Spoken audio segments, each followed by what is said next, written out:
One of the most important periods in history of any society is when the society transitions from living in villages to cities. This emergence of cities for historians is called urbanization. Now, in the Indian case, we find that the first urbanization happened in the Indus Valley, and particularly it was the urbanization of the Indus Valley civilization. It was during this period that for the first time cities emerged in the Indian subcontinent. With the decline of the Indus Valley civilization, the cities of this civilization also declined, and we find that there is at least a millennium where no cities were present in the Indian subcontinent, and it was only around 600 BC or the 7th century when we see that in the Gangetic plains cities again emerged. Now this period is called the second urbanization in Indian history. Now this was in the northern part of the Indian subcontinent. Now when we look at the southern part of the Indian subcontinent and particularly the deep south, we find that it was around 3rd century BC that the cities developed in this area. Some historians argue that the urbanization of the deep south is older than 3rd century BC. Now, the problem with this statement is that based on our current evidence, most scholars believe that the urbanization happened around 3rd century BC. But it is true that with new discoveries, this date might change. But for our discussion, I am going to stick to this date.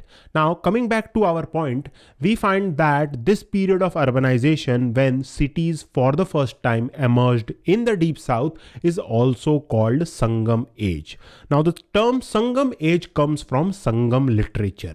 Sangam Literature is comprised of some 8 collections of poems and a work on Tamil grammar. These Sangam texts are the earliest literary evidence that provide us information about the period when, for the first time, cities emerged in the deep south. These texts were composed in Old Tamil, and this language with its different dialects was spoken in the region of Tamilakam. For the authors of Sangam text, this region of Tamilakam was the region between Tirupati Hills and Kanyakumari. It is from these texts we learn that the region of Tamilakam was dominated by 3 crowned kings, who were the Cheras, the Cholas and the Pandyas. These 3 crowned kings in the Sangam text are called Vendars, and we find that apart from these Vendars, there were also small chieftains who were called Velirs, and most of the time these Velirs paid tribute to these crowned kings. Most of the Sangam poems are dedicated to these 3 crowned kings, and it is from these poems we find our major information. So let's see what these poems tells us about these 3 crowned kings. So first we are going to look at the Cholas. The Cholas, whose emblem was a tiger, dominated the lower Kaveri valley. Their capital was the city of Urayur, which is identified with a site in the city of Tiruchirappalli.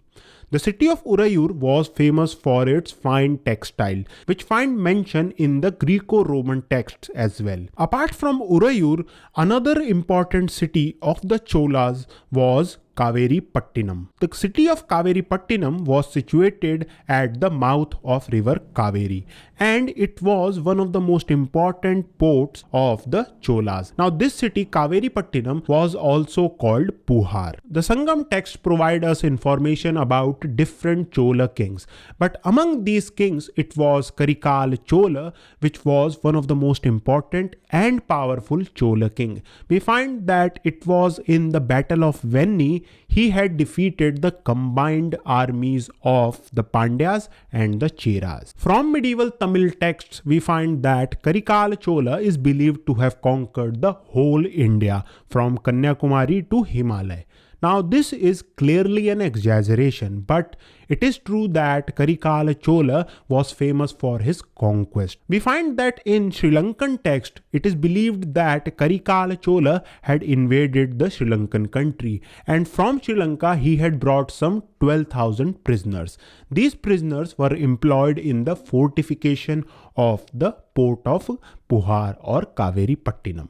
So from all of these texts, we can clearly see that Karikala Chola was one of the most important and powerful rulers of the Chola dynasty. When we move westwards from the Chola country, we enter the territory of the Cheras. The Cheras, whose emblem was a bow, dominated the western coastal strip. The primary port of the Cheras was the port of Tondi, and we find that the port of Muziris, which was famous in the Greco-Roman text, was also part of the Chera territory. Most scholars believe that the Chera country extended inwards through the Palakkad Pass, and it was here that the Chera capital of Karur was situated. Now here I must say that the location of the Chera capital is a matter of debate, but from the sources which I have referred, they all agree on the fact that the Chera capital was located inland. Like the different Chola monarchs, the Sangam text also talks about various Chera monarchs, and among these different Chera monarchs, it is Imayavaramban Nedunjeral Adan who is of great importance to us. Imayavaramban, which was his title, meant someone who had Himalaya as his boundary.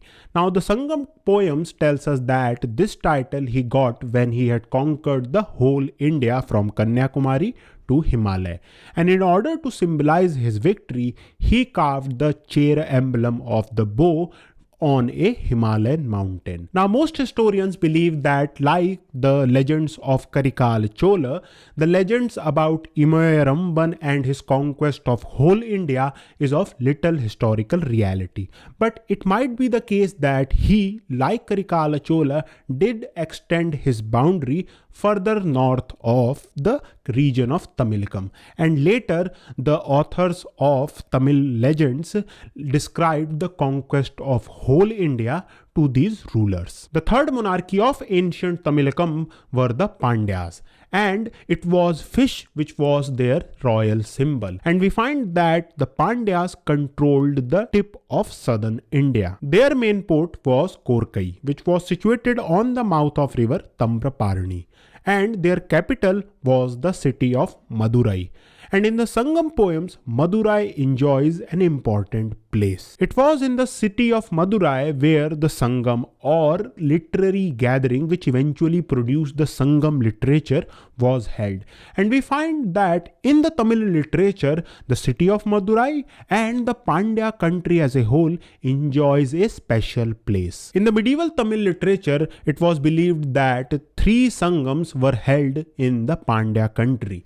The first Sangam lasted around 4,440 years, and it was held in the city of South Madurai. The city of South Madurai, which was also called Old Madurai according to Tamil legends, eventually submerged into the sea. And after some time, it was in another Pandya city, which was the city of Kapatpuram, that the second Sangam was held. And according to Tamil legends, this Sangam lasted around 3,700 years. After the second Sangam was over, according to Tamil legends, the third Sangam was held in the city of Madurai, which was also called North Madurai. And we find that these legends tell us that this Sangam, which eventually produced most of the Sangam texts, lasted around 1850 years. Now, most scholars are of the opinion that these legends, which are available in medieval Tamil texts, are not historically true. But it could be the case that there might be some truth to these legends, because we find that the city of Kapatpuram is mentioned in the Mahabharata, whereas in the Sangam poems, Kapatpuram is not mentioned anywhere. And we find that archaeologists have also not found any reference to Kapatpuram, but in the Mahabharata it is mentioned. So what we can say is that these legends were based on memories that had survived, and in the medieval period, these memories became the stuff of legends. Now, coming back to the Pandyas, we find that among the 3 crowned kings, it is the Pandyas who are mentioned in Kautilya's Arthashastra, and even Megasthenes talks about them. So Because of this, some scholars argue that the period of urbanization which happened in the deep south started from the Pandya country. And that is why in the Tamil legends, the three Sangams are also associated with the Pandya country. Now, if we believe that it was from Pandya country that the process of urbanization of the deep south starts, one of the most important question is, what were the reason behind this urbanization? And like many topics in Indian history, there are two views about this question as well. Some historians argue that the fundamental reason why urbanization starts in the Pandya country was because of trade.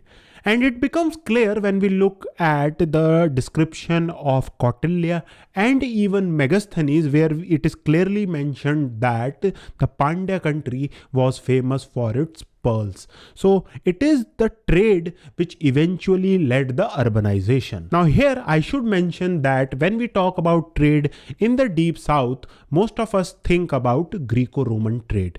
But the truth is that the Greco-Romans were marginal players in this trade. Most of the trade which happened in the deep south was between Western India and Eastern India. Professor R. Champalakshmi, in order to explain how urbanization started in the Pandya country, argues that the Pandyas were pioneer in trade and they traded with Eastern India and Western India. Now, as most of us know that these two regions were regions where cities had already emerged. So we find that from these trade links, eventually the process of urbanization reaches the Pandya shore. Now this trade of the Pandyas with different regions of India was older than 3rd century BC because Kautilya talks about it. In the Pandya country, we see that with the rise of trade, Brahmi script was also being introduced. We can say this because when we look at the earliest Tamil Brahmi inscriptions, we find that all of these inscriptions are located in territories which used to be part of Pandya country. Now, when we look at the content of these inscriptions, we find that most of these inscriptions, which are usually very short, talk about Jain or Buddhist monk, and these inscriptions are usually situated in caves. So though, according to R. Champalakshmi, these caves were the place where Jain or Buddhist monks used to reside. And we can say that from these trade links, Jainism and Buddhism also arrived in the Pandya country. And this is what R. Champalakshmi also argues. Now, this is the first view which explains why urbanization started in the Pandya country. And in short, we can say that this view argues that it was from trade that urbanization came to the Pandya country. Now, some scholars argue that that was not the case. And they say that the trade is one reason, whereas another reason was the internal development within the ancient Tamilakam region that led to urbanization. So in this argument, both internal influences and external influences were the reason why urbanization happened in the Pandya country. So these are the two different views that talks about how urbanization starts in ancient Tamilakam. Now we should also talk about the religious or cultural aspect of ancient Tamilakam. So here also we see that there are two different opinions. So the first opinion, whose main proponent is Professor Nilakanta Sastri, he argued that the culture of Tamilakam, which is portrayed in Sangam text, is the mixture of culture of Tamil country and the culture that was brought from northern India via trade. Now, according to MGS Narayanan, that is not the case. He argues that all of the significant ideas related to religion, how society should be organized, and culture were the product of the movements of Brahmins, Jains, and Buddhist monks that came through trade. So here we can also see that there are two different views that do not agree with each other. So having heard these two debates, what you should get from these two debates is that the question of how urbanization started in the ancient Tamilakam region is still not resolved. Another aspect of ancient Tamilakam which I think we should look at is what was the scale of urbanization during this period. By scale of urbanization, I mean we should look at, was there city everywhere in this region, or there were few cities that were emerging during the Sangam age. So to answer this question, Professor R. Champalakshmi has used both archaeological evidence and Sangam text, and in her analysis we find that she argues that when we analyze the Sangam text, we find there are no taxes, and most of the time the small chieftains paid tribute to crowned kings. So the absence of tax means that the state has not developed yet. Another important feature of this period is that we find, when we look at archaeological data, is that the number of monetary coinage, that means the availability of coin, is not quite enough, which means that most of the society used to do barter. Now, these two are the important parameters when we judge whether a society has sufficiently urbanized or not. So that means the initial phase of urbanization is going on when these Sangam texts were being written.